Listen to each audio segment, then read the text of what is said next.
ಅವ್ರು ಹೇಳಿ ಯಾಕಂದ್ರೆ ಸುಮಾರು 6,700 ಕೋಟಿ ಮ್ಯಾಗ ಡಿಪಾಸಿಟ್ ಹೆಚ್ಚಾತ್ರೆ. ಸೊ ಅನ್ನಸಾಬ್ ಜೊಲ್ಲೆ ಅವರು ನಮ್ಮದು ಸತೀಶ್ ಜಾರಕಿಹೊಳಿ ಏನು ಇಚ್ಛೆ ಆಯ್ತು ಅಂದರೆ ಈ ಬ್ಯಾಂಕು 10,000 ಕೋಟಿಗೆ ಡಿಪಾಸಿಟ್ ಹೋಗ್ಬೇಕತ್ತೆ. ಇದೇ ಸಲ 7,000 ಕೋಟಿಗೆ ಹೋಗ್ತಿದ್ರಿ ಅಂದರೆ ಇನ್ನು 300 ಕಡಿಮೆ ಇತ್ತು. ಆದರೆ ಇದೇ ಬ್ಯಾಂಕ್ನಿಂದ ಬೆಳೆದು ದೊಡ್ಡವ್ರು ಆದವ್ರನ್ನ ಅಪಪ್ರಚಾರ ಭಾಳ ಮಾಡಿದ್ದಾರೆ. ಅಂದರೆ ಜನಕ್ಕೆ ಗೊತ್ತಾಗೋಲ್ಲ ಅಂದರೆ 7,000 ಈಗ ಹೋಗ್ತಿತ್ತು, ಅಂದರೆ ನಾವು ಜಲ್ದಿ 10,000 ಕೋಟಿ ರೀಚ್ ಆಗ್ತೀವಿ. ತಮ್ಮ ಮಾಧ್ಯಮ ಸ್ನೇಹಿತರ ಮುಖಾಂತರ ನಮ್ಮೆಲ್ಲ ಗ್ರಾಹಕರಿಗೆ, ರೈತರಿಗೆ, ಜನಕ್ಕೆ ಒಂದು ರಿಕ್ವೆಸ್ಟ್ ಮಾಡ್ತೀವಿ, ಯಾವುದೇ ಒಂದು ಅಲಿಗೇಷನ್ ಬರ್ತಂದ್ರೆ ಅದನ್ನು ಸ್ವಲ್ಪ ದಯಮಾಡಿ ಯೋಚನೆ ಮಾಡಿ ಡಿಸಿಷನ್ ತೊಗೋಬೇಕು. ಯಾಕಂದ್ರೆ ಯಾವುದೂ ಬ್ಯಾಂಕ್ ಯಾಕೆ ಅನ್ನಸಾಬ್ ಜೊಲ್ಲೆ ನಾವು ಮಾಡೋದು ಭಾಳ ಕ್ಲೀನಾಗಿ ಬ್ಯಾಂಕ್ ನಡೆಸತ್ತಾರೋ. ಸೊ ದಯಮಾಡಿ ತಮ್ಮೆಲ್ಲ ರೈತರಿಗೆ ಮತ್ತೊಬ್ಬರಿಗೆ ಯಾವುದೂ ಆ ಥರ ತಪ್ಪಾಗದಂಗೆ ಮಾಡೋದಿಲ್ಲ. ಮತ್ತು ಭಾಳ ಅಗದಿ ಕರೆಕ್ಟಾಗಿ ಲೋನ್ ಇರ್ಬೋದು, ಮತ್ತೊಂದು ಭಾಳ ಪ್ರಾಮಾಣಿಕವಾಗಿ ರಿಕವರಿ ಆಗೋಂಗೆಲ್ಲ ಮಾಡ್ತೀವಿ. ಮುಂದಿನ ದಿನಮಾನದಾಗ ಶುಗರ್ ಫ್ಯಾಕ್ಟ್ರಿ ಲೋನ್ಗಳು ಸೇಫ್ ಇಲ್ಲ. ನಾವು ಆದಷ್ಟು ನಿಮ್ಮ ಮುಖಾಂತರ ಅಪೀಲ್ ಮಾಡ್ತೀವಿ. ಚಲೋ ಬಿಸ್ನೆಸ್ ಮ್ಯಾನ್ಗಳು ಅದಾರು, ಚಲೋ ಸೆಕ್ಯೂರಿಟಿ ಕೊಟ್ಟರೆ ಅಂಥವ್ರಿಗೂ ನಾವು ಲೋನ್ ಕೊಡ್ತೀವಿ. ಬ್ಯಾಂಕ್ಗೆ ಅಪ್ರೋಚ್ ಆಗ್ಬೇಕಾದ್ರೆ ತಮ್ಮಲ್ಲಿ ವಿನಂತಿ ಮಾಡ್ಕೊಂಡು ತಾವೆಲ್ಲ ಬಂದದಕ್ಕೆ ತಮಗೆಲ್ಲ ಧನ್ಯವಾದ ಹೇಳಿ ಮುಗಿಸ್ಕೊಂಡಿದ್ದಾರೆ.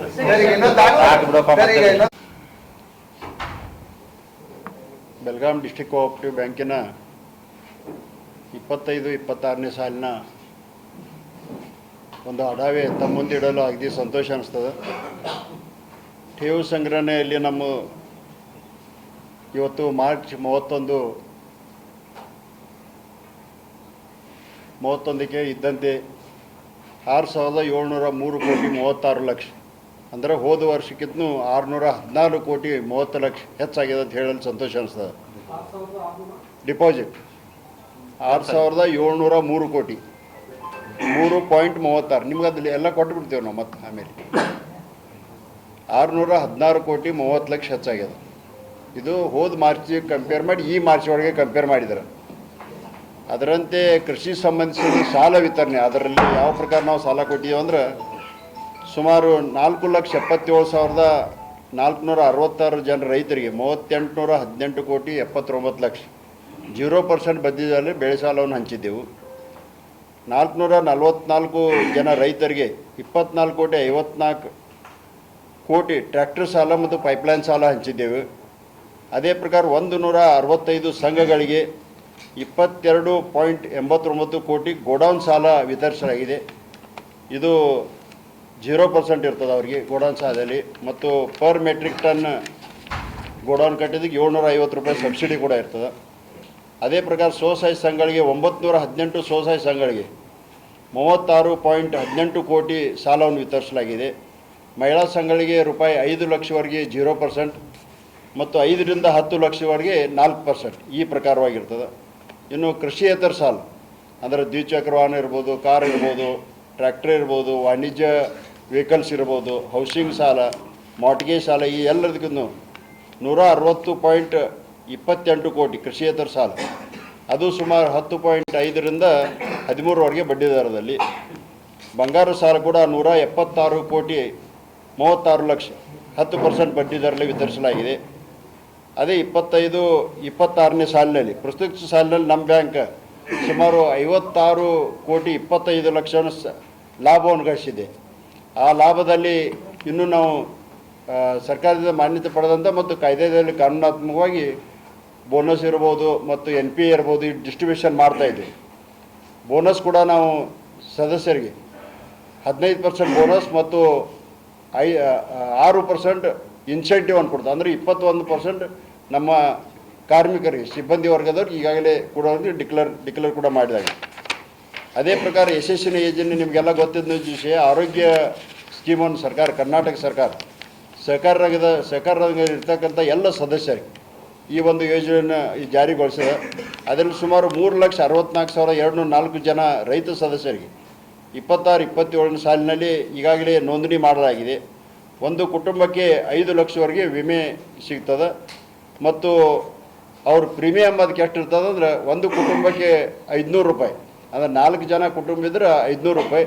ಮತ್ತು ಪ್ರತ್ಯೇಕ ಹೆಚ್ಚು ಕುಟುಂಬದಲ್ಲಿ ಹೆಚ್ಚು ಜನ ಆದ್ರೆ ಅದಕ್ಕೆ 100 ರೂಪಾಯಿ ಪ್ರತ್ಯೇಕ ತುಂಬಬೇಕಾಗ್ತದೆ. ಇದು ಹಳ್ಳಿಗಳಲ್ಲಿ. ಶೇರ್ದಲ್ಲಿ 1,000 ರೂಪಾಯಿ ಪ್ರತಿ ಕುಟುಂಬಕ್ಕೆ ಮತ್ತು 4 ನಂತರ ಹೆಚ್ಚಾದ ಕುಟುಂಬದ ಸದಸ್ಯರಿಗೆ 200ರಂತೆ ತುಂಬಬೇಕಾಗ್ತದೆ. ಈ ಪ್ರಕಾರ ಪ್ರಶಸ್ತವಾಗಿ ಜಾರಿಗೆ ಬಂದ ಕಾರ್ಯಯೋಜನೆಗಳು 25-20 ಸಾಲದಲ್ಲಿ ಸುಮಾರು 8 ಹೊಸ ಶಾಖೆಗಳನ್ನ ನಾವು ಈಗಾಗಲೇ ಪ್ರಾರಂಭ ಮಾಡಿದ್ದೀವಿ. ಅಂದರೆ ಟೋಟಲ್ 112 ಶಾಖೆಗಳು ಅದು ಕೋರ್ ಬ್ಯಾಂಕಿಂಗ್ ಮುಖಾಂತರ ನಡೀತದೆ. ರಾಜ್ಯದಲ್ಲಿ ಪ್ರಥಮವಾಗಿ ನೀವೆಲ್ಲರೂ ಬಂದಿದ್ದೀರಿ, ಅಲ್ಲಿ ಉದ್ಘಾಟನೆ ಮಾಡಿದಂಥ 3 ಸ್ಕೀಮ್ಗಳು ಉದ್ಘಾಟನೆ ಮಾಡಿದ್ದೀವಿ ನಾವು. ಇರ್ತಕ್ಕಂಥ ನಮ್ಮ PKPS ಸೊಸೈಟಿಯ ಕಾರ್ಯದರ್ಶಿ ಮತ್ತು ಎಲ್ಲ ಸಿಬ್ಬಂದಿ ವರ್ಗದವ್ರಿಗೆ 1 ಲಕ್ಷ ಪರ್ಯಂತ ಹೆಲ್ತ್ ಇನ್ಶೂರೆನ್ಸ್, 5 ಲಕ್ಷ ಪರ್ಯಂತ ಲೈಫ್ ಇನ್ಶೂರೆನ್ಸ್ ಮತ್ತು 15 ಲಕ್ಷ ಪರ್ಯಂತ ನಮ್ಮ ಆಕ್ಸಿಡೆಂಟಲ್ ಇನ್ಶೂರೆನ್ಸ್. ಈ ಪ್ರಕಾರವಾಗಿ ಸುಮಾರು DC ಬ್ಯಾಂಕಿನಿಂದ ಒಂದು 60% ತುಂಬಿ ಅವ್ರದ್ದು ಈಗಾಗಲೇ ನಾವು ವಿಮೆ ಸೌಲಭ್ಯವನ್ನು ಕೊಟ್ಟಿದ್ದೆವು.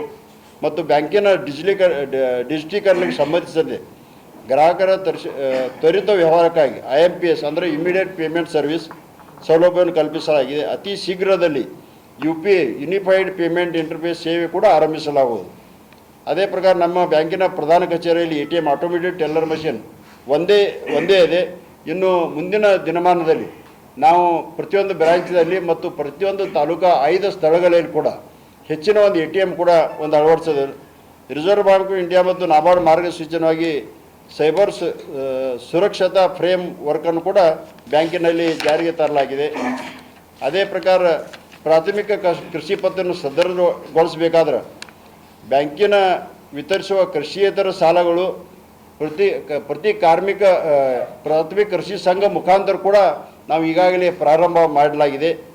ಅದೇ ಪ್ರಕಾರ ಸಂಘದ ಆಡಳಿತ ಮಂಡಳಿ ಪ್ರಾಥಮಿಕ ಕೃಷಿ ಪತ್ತಿನ ಸಂಘದ ಆಡಳಿತ ಮಂಡಳಿ ಸದಸ್ಯರಿಗೆ ಮತ್ತು ಸಿಬ್ಬಂದಿ ವರ್ಗದವರಿಗೆ 1% ರಿಬೇಟ್ ದರದಲ್ಲಿ ಸಾಲವನ್ನು ಹಂಚುವ ಯೋಜನೆ ಕೂಡ ಈಗಾಗಲೇ ಮಾಡಲಾಗಿದೆ.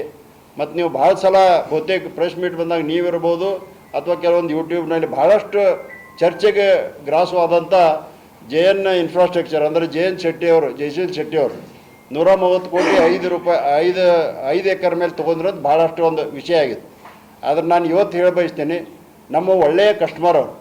ಯಾಕಂದರೆ ಸುಮಾರು 130 ಕೋಟಿ ತೊಗೊಂಡು 11.60 ಕೋಟಿ ಈಗಾಗಲೇ ಬಡ್ಡಿಯನ್ನು ಕಟ್ಟಿದ್ದಾರೆ. ಮತ್ತು ಮಾರ್ಚ್ 31 ಪೂರ್ತಿ ಸಾಲವನ್ನು ಅವರು ನಿಲ್ ಮಾಡಿದ್ದಾರೆ. ಅವ್ರ ಪೇಮೆಂಟ್ ಗೌರ್ಮೆಂಟ್ದಿಂದ ಬರಬೇಕಾದಿದ್ದು ಅವ್ರು ಬಂದ ನಂತರ ಮೊದಲು DC ಬ್ಯಾಂಕ್ ನಿಮ್ಮ ಆಟ ಬೇಡಪ್ಪ ಅಂತ ತಿಳ್ಕೊಂಡು ನಮಗೆ ಬಂದು ತುಂಬಿರು. ಯಾಕಂದ್ರೆ ಇನ್ನೂ ಇದ್ದರೆ ನಮಗೆ ಬಡ್ಡಿ ಬರ್ತಿದ್ದು ವರ್ಷದ ಒಂದು ಒಳ್ಳೆಯ ಕಷ್ಟ. ಅದೇ ಪ್ರಕಾರ ಲಕ್ಷ್ಮೀ ನರಸಿಂಹ ಏನು ಒಂದು ಸಕ್ಕರೆ ಕಾರ್ಖಾನೆ ಕೂಡ ತಾವು ಹೇಳ್ತಿದ್ರಿ, ಅದನ್ನು ಕೂಡ ಏನಿಲ್ದರ ಕೊಟ್ಟಿದ್ದೀರಿ ಅಥವಾ ಯಾವ ಕಂಪ್ನಿ ಇಲ್ಲ ಅಂದ್ಕೊಳ್ಳಿ, ಅದು ಕೂಡ ಮಾರ್ಚ್ 31ರವರೆಗೆ 20.27 ಕೋಟಿ ಬಡ್ಡಿಯನ್ನು ಕೂಡ ಅವರು ಈಗಾಗಲೇ ಕಟ್ಟಿದ್ದಾರೆ. ಅಂದರೆ 1 ಮಂತ್ ಮಾನಿಟರಿ ಹಿಡಿದ ಮುಂದಿನ ವರ್ಷದಿಂದ ಅದು ಇನ್ಸ್ಟಾಲ್ಮೆಂಟ್ ಕೂಡ ಪ್ರಾರಂಭ ಆಗುತ್ತದೆ.